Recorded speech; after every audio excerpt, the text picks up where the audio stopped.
All right, let's talk Pooh Shiesty. Quick update on Pooh Shiesty's case. I am just leaving Tennessee, actually, on a different federal case, but I will be withdrawing off the case. And now you don't have money to fight for your lawyers. The little bit of money that he does have, gave that to the lawyers he does have.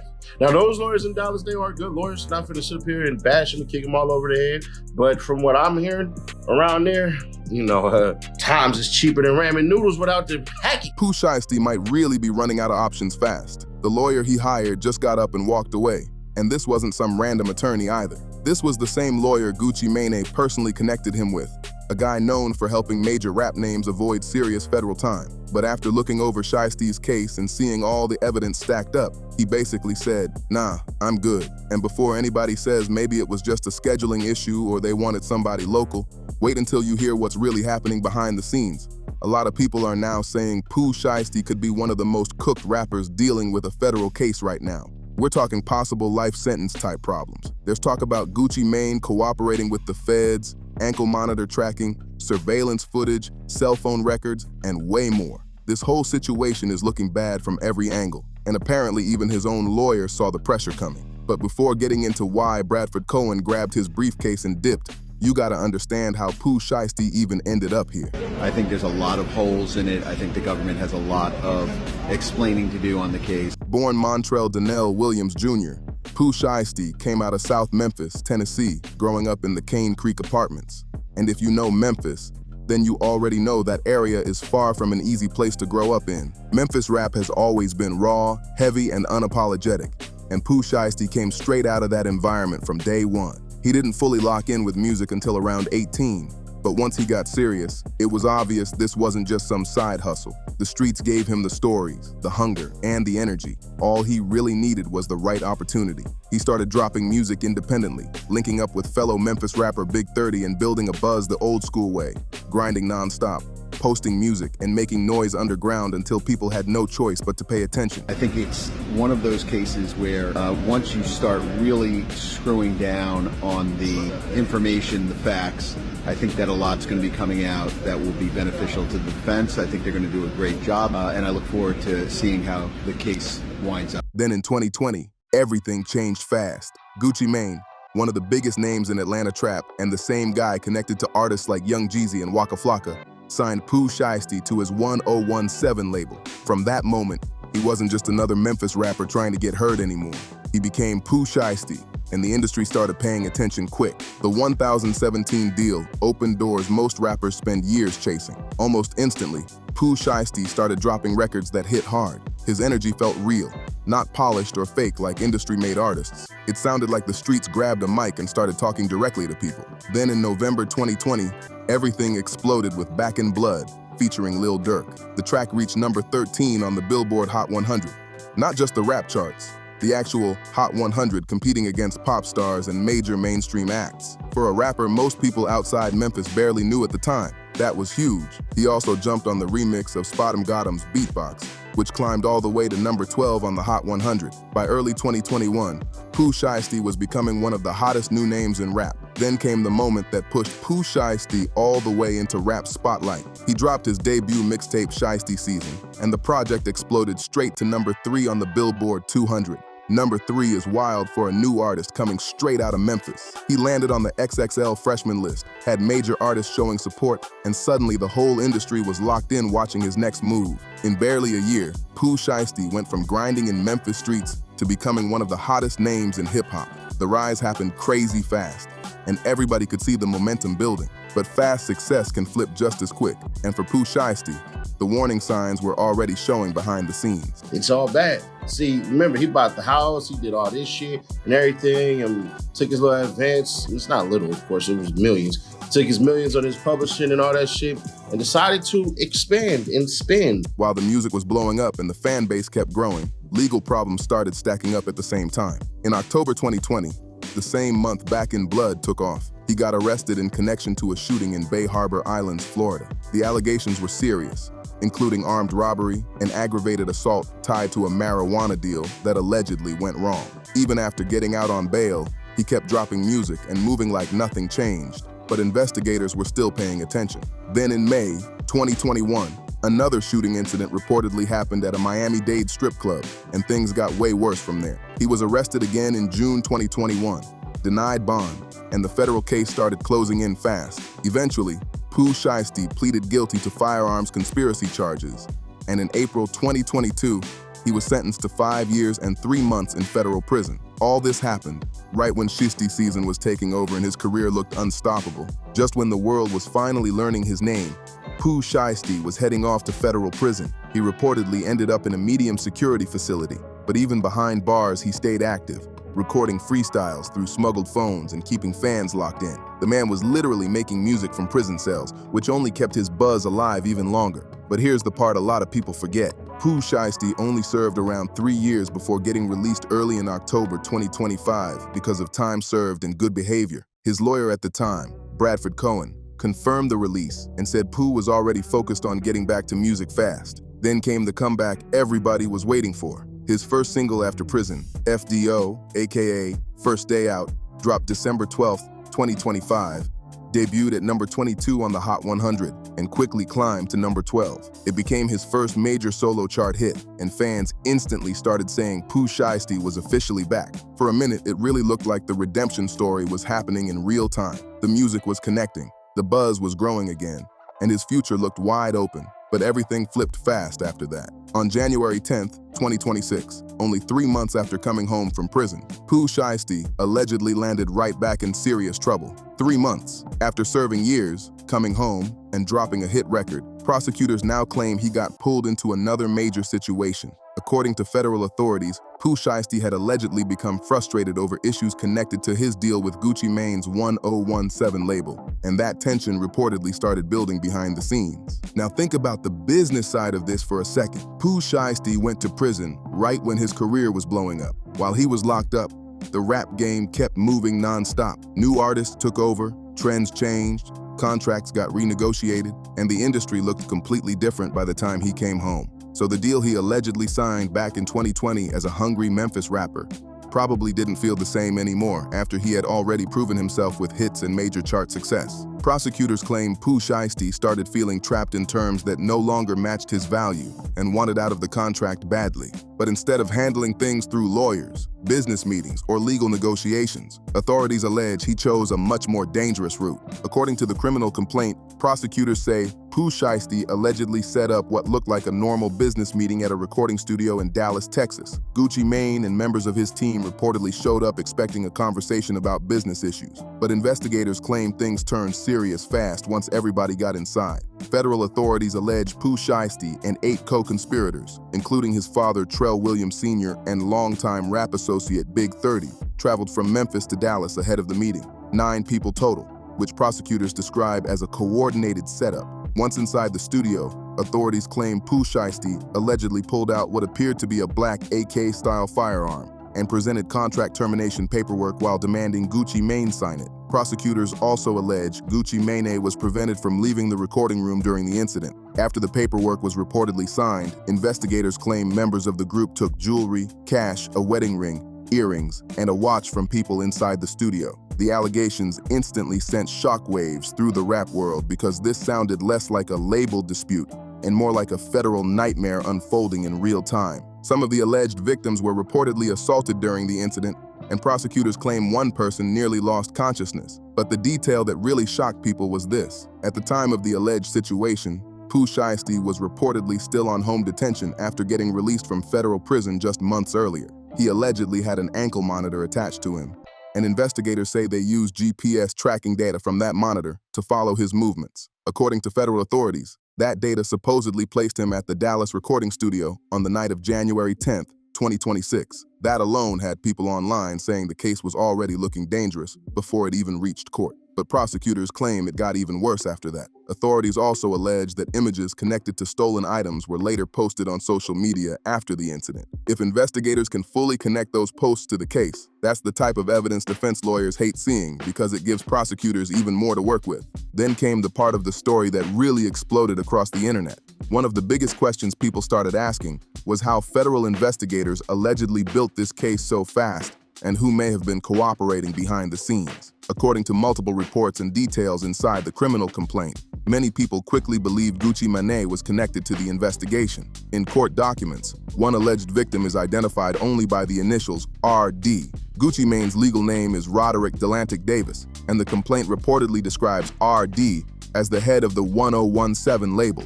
Most people instantly connected those dots without much trouble. Then Bradford Cohen, before stepping away from the case, publicly confirmed that the well-known person allegedly cooperating with authorities was the same individual everybody already suspected. That revelation immediately sent social media into chaos, with fans arguing non-stop about loyalty, business, and survival in situations this serious. Whether people see it as cooperating or simply reporting an alleged violent crime is a debate that's been everywhere online.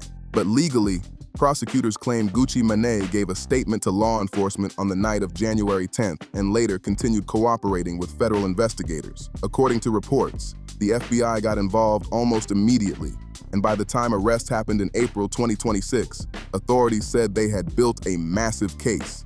Investigators reportedly gathered ankle monitor data, cell phone records, rental car information, surveillance footage, fingerprints, social media posts, plus statements from multiple witnesses and alleged victims. That's the kind of evidence package federal prosecutors usually feel confident bringing into court. What really made this whole situation hit different was the history between Gucci Mane and Pooh Shiesty. Gucci was the one who signed him when he was still grinding and trying to break into the mainstream. He gave Pooh Shiesty the platform that helped launch his career to a bigger audience. So now, if the government's allegations are accurate, people are looking at a situation where the same man who helped build his career could become a key witness in a federal kidnapping case against him. Depending on who you ask, some people call it betrayal, while others say Gucci Mane simply reacted after allegedly being put in a dangerous situation. Either way, the story instantly became one of the wildest label fallouts hip-hop has seen in years. Gucci Mane didn't stay silent either. Just days after Pooh Shiesty was denied bond,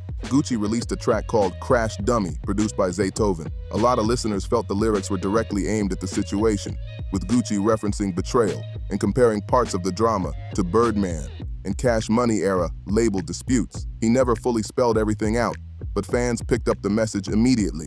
Then on April 1st, 2026, the federal arrests officially came down. 9 defendants were taken into custody, including Pooh Shiesty, his father, Big 30, and several others authorities claimed were connected to the alleged operation. One suspect was even arrested all the way in Atlanta, showing just how wide investigators believed the case had spread. The charges against Pooh Shiesty were no joke at all. Federal prosecutors hit him and the others with kidnapping and conspiracy to commit kidnapping charges, and in federal court, kidnapping can carry a life sentence. Not 10 years, not 20. Life in prison. For somebody who had just come home after serving years behind bars, this instantly changed everything around his future. The bond hearing happened on April 8, 2026, at the Earl Cabell Federal Building in Dallas, where Pooh Shiesty appeared before U.S. Magistrate Judge Renee Harris Tolliver. After reviewing the evidence and hearing arguments from both sides, the judge made her decision clear fast: bond denied. Pooh Shiesty was ordered to stay in custody while waiting for trial. According to reports from the hearing, Judge Tolliver told him directly that the evidence against him appeared strong. She also pointed to his criminal history and allegations that he violated terms connected to his home confinement. One statement from the hearing really stood out when she reportedly said, "I can't find any condition to offer that hasn't already been granted to you." Basically saying the court had already given him opportunities, and prosecutors now claimed he still ended up back in serious trouble. But this is where the story started getting even deeper. When Pooh Shiesty needed legal help for this new federal case, the attorney he reportedly turned to was Bradford Cohen. And that wasn't some random choice. Bradford Cohen is known as one of the biggest criminal defense lawyers tied to high-profile rap cases. He's worked with artists like Lil Wayne and Kodak Black, and built a reputation for stepping into difficult federal situations where prosecutors seem confident they already have everything locked down. He's the type of lawyer artists call when things get serious, because he understands both the legal world and the rap industry at the same time. That's exactly why people were shocked when things suddenly changed behind the scenes. Here's where the story takes another wild turn. Bradford Cohen wasn't just some new attorney stepping into Pooh Shiesty's situation.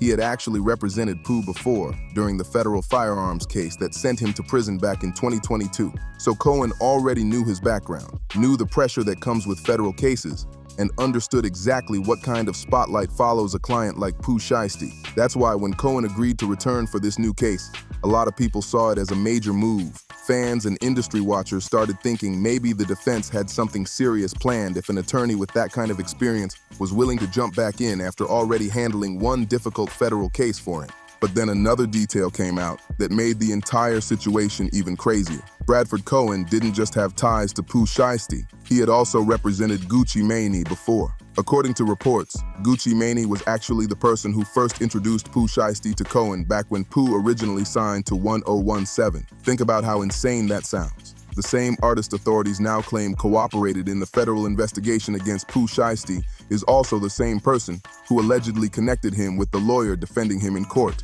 That detail alone had social media going crazy because it sounded almost too wild to be real. When Cohen officially joined the defense team again, he came in aggressive right away. He filed formal paperwork to enter the case on April 6, 2026, but even before that, he was already speaking publicly in Pooh Shiesty's defense. By that Friday, Cohen was openly challenging the government's version of events and pointing to what he called major inconsistencies in the prosecution's case. For a moment, it looked like the defense was gearing up for a serious fight in court. Bradford Cohen wasted no time attacking the government's case. One of his biggest arguments was the fact that federal investigators reportedly waited nearly 3 months after the alleged incident before making arrests. Cohen argued that if the evidence was really as airtight as prosecutors claimed, authorities wouldn't have taken that long to move in. He also questioned the reliability of early witness statements and even criticized the FBI agent who prepared the criminal complaint. During the bond hearing, Cohen pointed out that the agent was sitting inside the courtroom,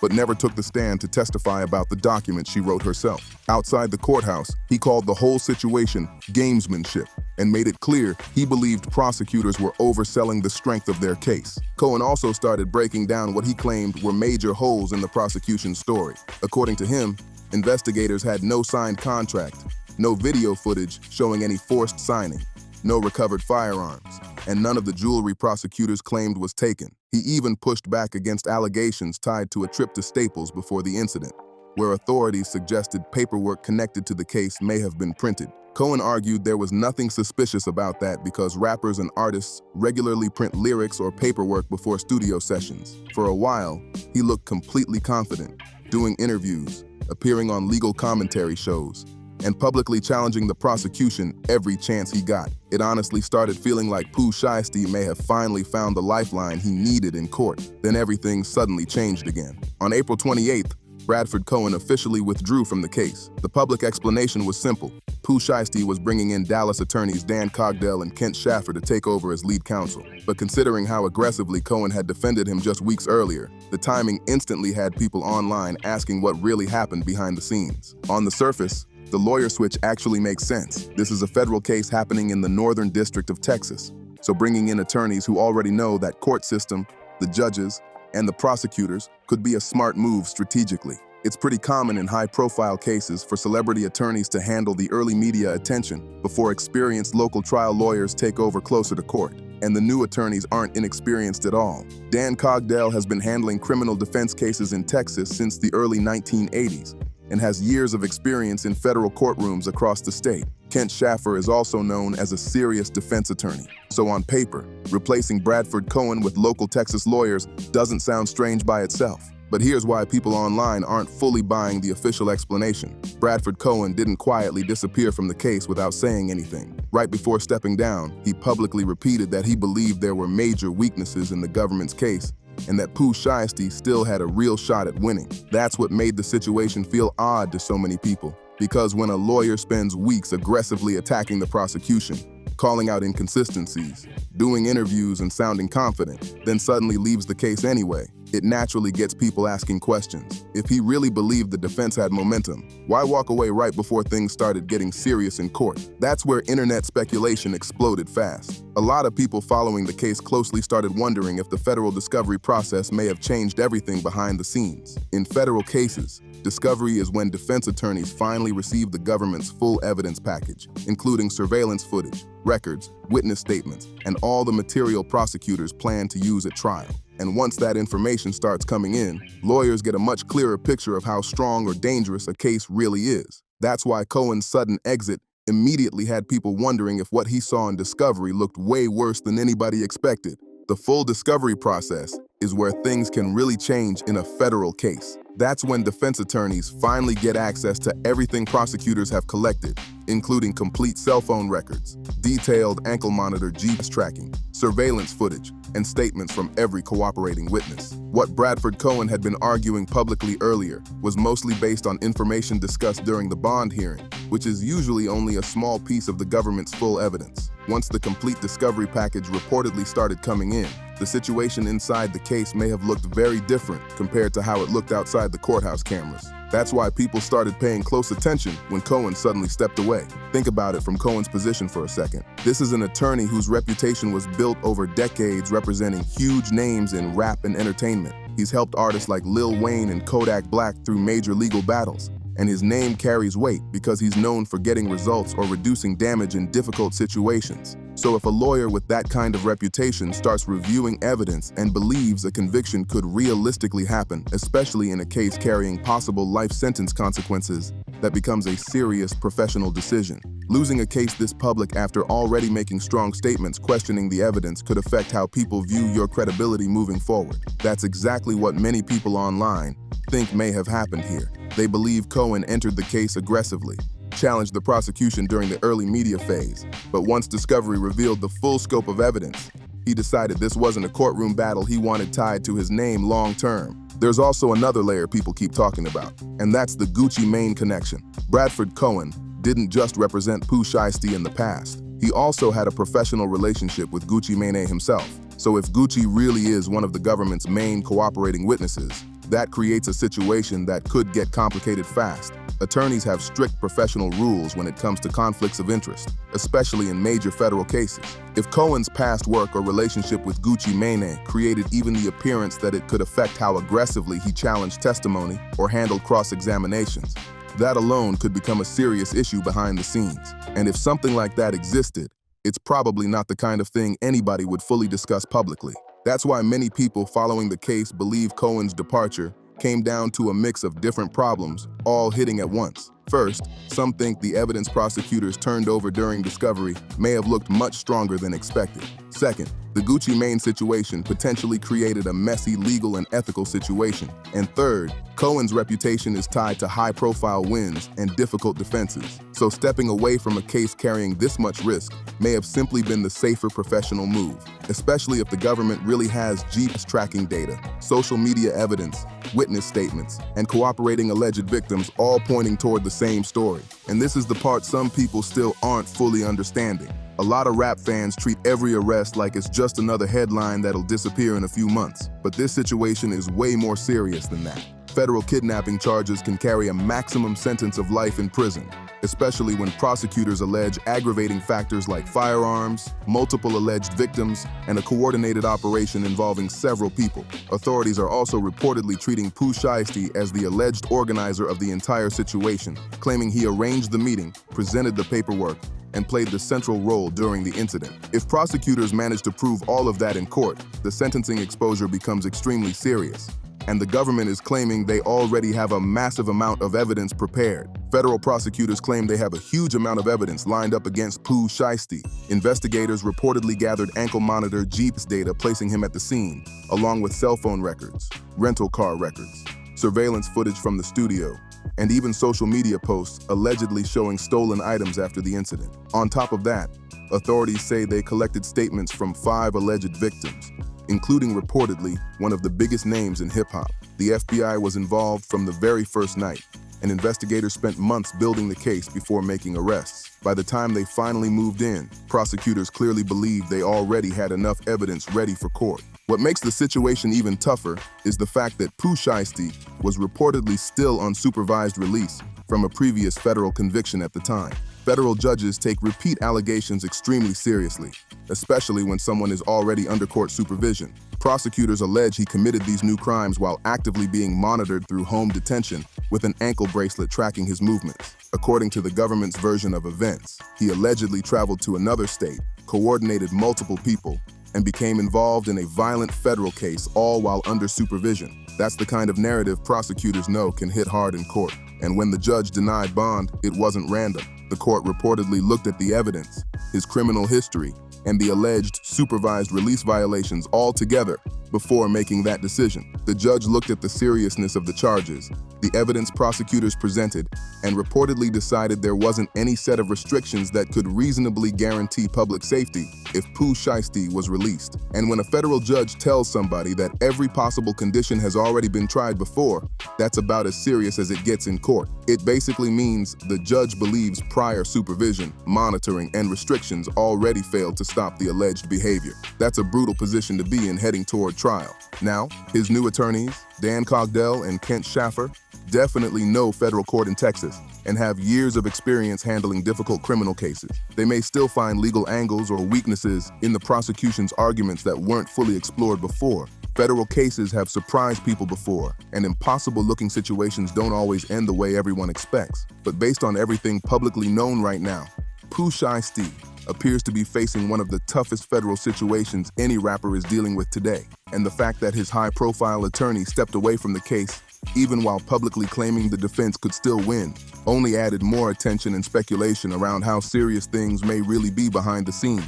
What makes this whole story hit hard is how close Pooh Shiesty seemed to a real comeback. He came home in October 2025 with fans still supporting him, music still connecting, and major attention waiting for him. FDO shot up the charts fast, proving people were still ready for his return. He had a second chance that a lot of artists never get. But now, prosecutors allege that only months after leaving prison, he became involved in another situation that landed him right back behind bars, facing the possibility of life in federal prison. At just 26 years old, that's the part of this whole situation that really shocks people. That's why so many fans see this as more than just another rap case. The comeback was already happening right in front of everybody.